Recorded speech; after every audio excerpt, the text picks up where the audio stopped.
99 সঙ্গে 1 যোগ করলে 100 হচ্ছে। এটা আমরা কোথা থেকে পাবো?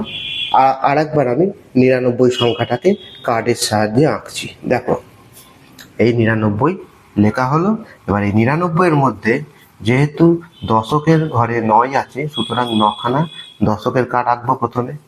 1, 2, 3, 4, 5, 6 নম্বর কার্ড আবার 1 নম্বর কার্ডের নিচে হবে। 6, 7, 8, 9। ঠিক আছে। এবার 99-এর মধ্যে এককের ঘরেও আছে 9, সুতরাং এককের কার্ড হবে 9টা। 9টা এককের কার্ড আঁকো। 1, 2, 3, 4, 5, 6, 7, 8, 9।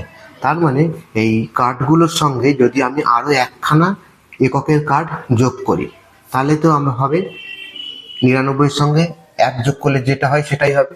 তাহলে আরো একখানা এককের কার্ড যোগ করছি। দেখো, এককের কার্ড যেই আমরা আর একখানা যোগ করব, সঙ্গে সঙ্গে আমার কিন্তু এককের ঘরের কার্ড হয়ে গেল 10খানা। আর আমরা 10খানা এককের কার্ড কখনোই একসঙ্গে রাখবো না। 10খানা এককের কার্ড হয়ে যাওয়া মানে আমরা এই 10খানা এককের কার্ডের পরিবর্তে আর একটা চৌকো দশকের কার্ড নিয়ে আসব। তার মানে এখন দেখো, এইখানে আবার চৌকো কার্ডও হয়ে গেল 10খানা। একটু আগে বললাম আমরা 10খানা দশকের কার্ড হয়ে গেলেই তার পরিবর্তে একখানা শতকের কার্ড নিয়ে আসবো। সুতরাং 10খানা চৌকো কার্ড আর রাখবো না। এই 10খানা চৌকো কার্ডের বদলে একখানা সবুজ রঙের গোল শতকের কার্ড নিয়ে আসবো। কারণ এই একখানা শতকের কার্ড মানেই হলো 10খানা দশকের কার্ড।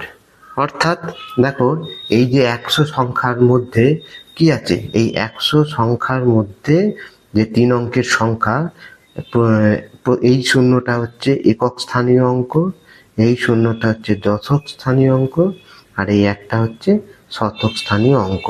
দেখেছো, এই 100 সংখ্যার মধ্যে শতক স্থানীয় অঙ্কে 1 আছে। সেই জন্য দেখো, 100 সংখ্যাটাকে যখন আমরা কার্ডের সাহায্যে প্রকাশ করছি, সেখানে কিন্তু একখানাই শতক স্থানীয় অঙ্ক 1 থাকার জন্য একটাই কিন্তু শতকের কার্ড এসেছে। আর এখানে কোনো দশকের কার্ডও নেই আর এককের কার্ডও নেই। দেখো, সেই কারণেই 100-র মধ্যে দশকের ঘরেও শূন্য আছে আর একক স্থানীয় অঙ্কটাও শূন্য।